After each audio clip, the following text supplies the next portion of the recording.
Hello mga beshi ko, pupunta kami ngayon sa Pag-asa Market kasi bibili kami ng lechon.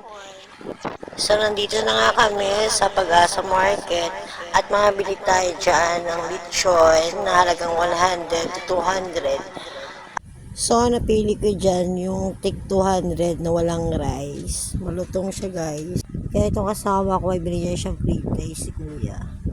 So, dito naman sa kabila, ang nagtitinda dyan ay baby back ribs. So, mura lang din dyan, halagang 100 lang din yan.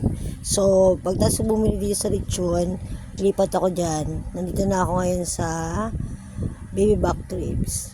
100 pesos pero sulit na tali din talaga. As makikita natin isang vlogger there, oh. Vlogger ng Olongapo City. Sikat din yan dito. Buti na nga lang at hindi ganong kahaba ang pila ngayon. So, ilan lang nakapila.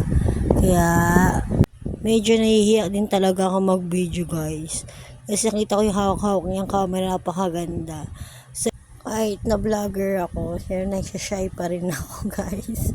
Hindi ako sanay kasi talaga magkamay-camera ng ganyan na may voice.